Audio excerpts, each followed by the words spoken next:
Welcome to the Go Higher Frequency Astrology channel. My name is Suzanne. Join me as I investigate how the monthly cycles are progressing with a focus on how we can navigate this time more productively. Today, I'm going to be talking about the new moon in Virgo on August the 23rd, which is leading us into the full moon eclipse that is happening on September the 7th. This new moon happens right after Pluto retrogrades back into the human design gate 60. It's called limitation. We are revisiting this limitation for the last time before we move into a new cycle. Pluto moved into the gate 60 in November 2022. Now we're moving back to the last line of this gate. And it's basically saying that we may be holding on to a limitation that no longer exists out of fear or out of habit. The limitation might not even be there anymore. But we're holding on because we can't yet see what's in front of us. We can't see in a way that informs us how best to move forward. And the new moon is at 0 degrees of Virgo, a critical degree. This is an important new moon for those born under the Pluto-Uranus conjunction in the mid-60s, as it leads into the full moon eclipse that will aspect this conjunction. It's a generational eclipse. And if you have planets that aspect that conjunction, you will likely feel it very personally. I just taped an episode about this conjunction that defines the GenX generation on the Lawless Astrology channel that you may want to check out. I'll link it below as soon as it's published. I'm not sure if it'll be published by the time I release this video. This new moon is asking us what is most significant in our lives. What is most important? This new moon is on what human design calls the cross of the sleeping phoenix. It's about waking up or staying asleep. We are challenged to wake up right now. We are challenged to find our spirit and to fight against whatever is oppressing us, either internally or externally. This is the same cross that the Saturn-Neptune conjunction in February falls on, but it's on the Virgo side instead of the Pisces side. The Virgo side is in the quarter of duality in human design. We're dealing with the other on this cross right now, and the actual conjunction happens in the quarter of initiation, which is how we move forward, how we figure out mentally to move forward. Right now, we're still figuring out who's oppressing us out there. We're trying to figure out who we're going to move forward with. And here it's called the preemptive strike. It's about banging around, hoping to consummate with somebody who's going to bring us into the future. And we're adjusting our approach and looking for the ideal partners. But it's also about what is external versus internal, and looking at the wheel from both sides. Looking at your enemy as a part of you and you as a part of your enemy. So who will we move forward with? Who has the same values as we do? And how can they support us toward reaching our goals? And Ra's description of the 1-3 profile on this cross is very wartime specific, very in tune with this time. He says, think about what it is to be a Bosnian female who is carrying the baby that is the result of a rape by conquering troops. Again, you have to understand something about the preemptive strike. He calls this line the Bush line, if you remember that time period. He says, well, it's true. The guy has created a preemptive policy, which is very spooky, because you really don't know if the other people deserve it, or in this case, want it. There's a lot of banging around. There's not a lot of smoothness and grace in all of that. When you think about the Saturn-Neptune conjunction in Aries in gate 25 of the human design body graph, it's about the veiling of who's innocent versus who's not. It's confronting the reality that bad things often happen to the innocent, to good people. We've already been seeing this happen. Innocent people are caught up in these larger forces.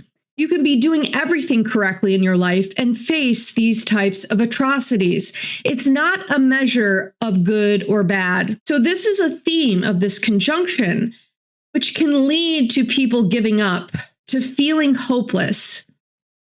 And it's interesting that it happens on the same cross that is happening on the exact conjunction of Neptune and Saturn, because Neptune and Saturn have just gotten as close as they will get before the exact conjunction next year.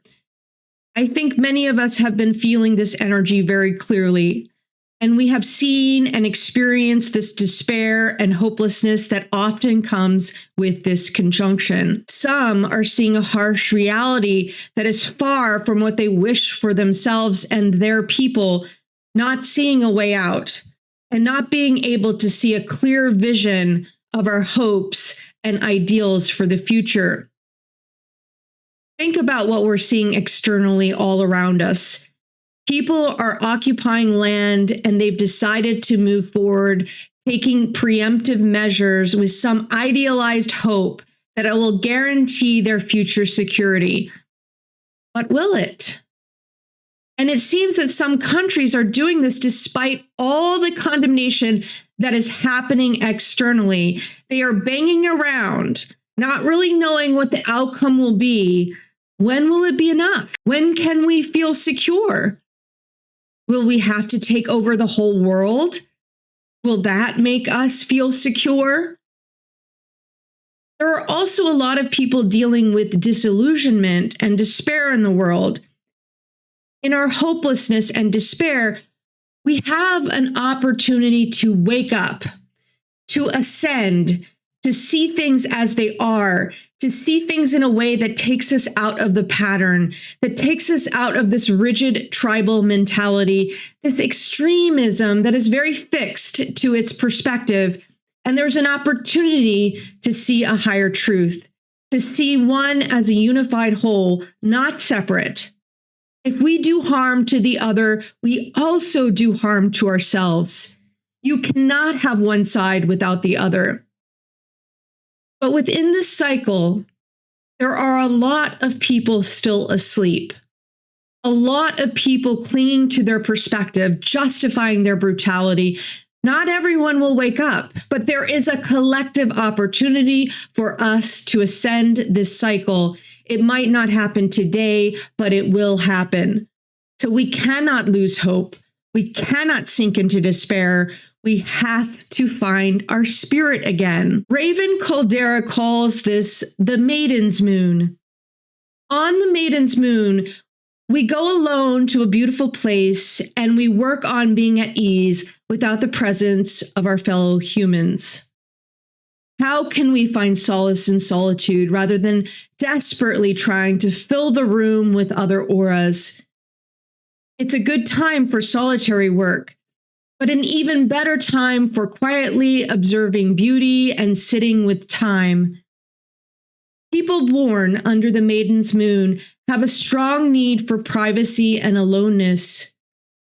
The kind of invasive togetherness encouraged in modern romance and even family is grating on their nerves, and they may have done a good deal of hiding as children. They may have trouble living in a shared space, and it takes them a while to get to know people well, and even longer for them to allow people to know them, even when they do let people into the garden and allow intimacy.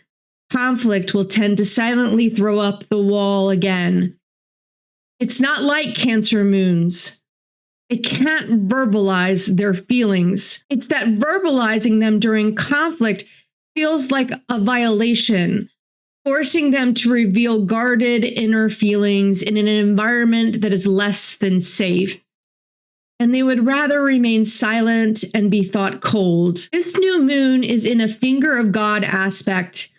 It's the releasing point of the Saturn, Neptune, and Aries conjunction in the 10th house of this chart placed in Washington, D.C., and Pluto and Aquarius in the 8th house. If you looked at it in relation to the Sibley chart, it would be flipped.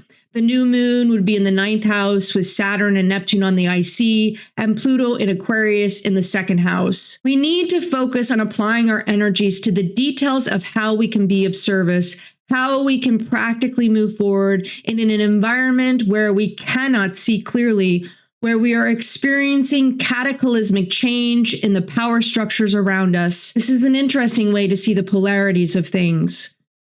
The third, ninth house is simply different sides of the same coin.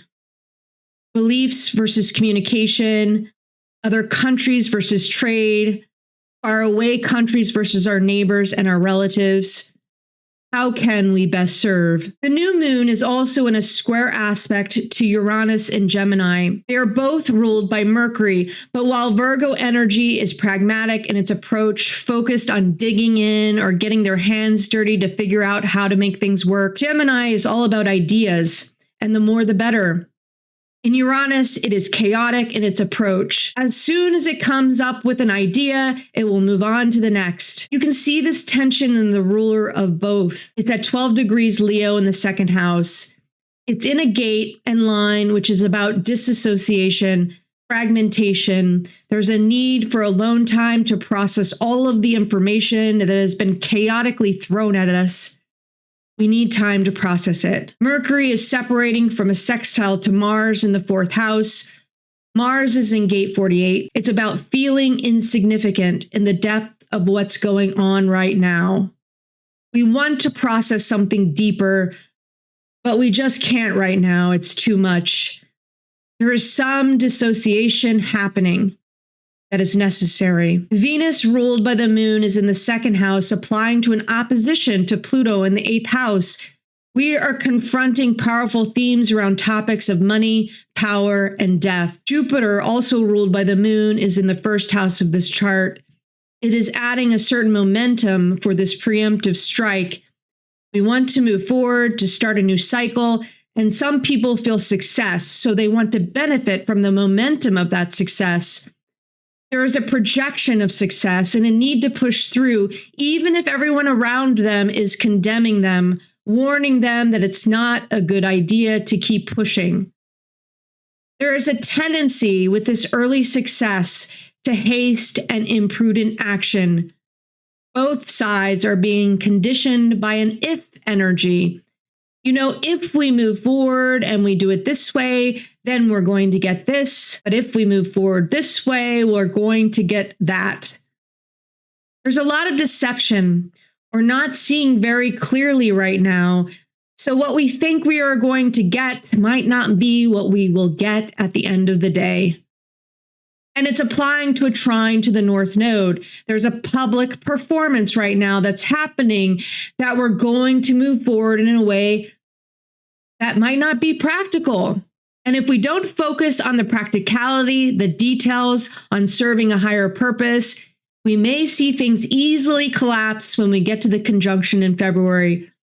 But then again, there's a certain amount that is just fated right now. That's what a finger of God is. It can be a fated event that happens that we can't control. We have to focus on the things we can control. And even then, we may not end up exactly where we want to be. But we always have a choice to ascend, to wake up. This is all leading us to the full moon eclipse in September. I'm not going to talk too much about that today, but it's a very dramatic full moon and aspecting that generational conjunction as we are moving into the first series of trines to Pluto and Uranus that are also coming next year. We felt the trines, but they won't be exact until next year. Remember, Pluto is out of bounds in September. We will likely see more people fighting back at that time. We are likely to see some fallout from what's been going on so far, especially around inflation and the markets. But I'll cover that eclipse in another video. Don't forget to check out the GenX video I'll be linking below. In the meantime, keep your spirits up. It's been very challenging for me lately, but each time I get caught up in the anger and the rage, I have to figure out how to channel that energy more productively. I can easily get caught up in my own despair, I've really had to focus on my mental health and put habits into place that will support my mental health going into next year. It's so important right now to do this. We also need each other. Look around and see who needs you right now. Give people grace, as much grace as you can spare. Okay, that's enough for me. I'm wishing everyone the best. Till next time. Bye.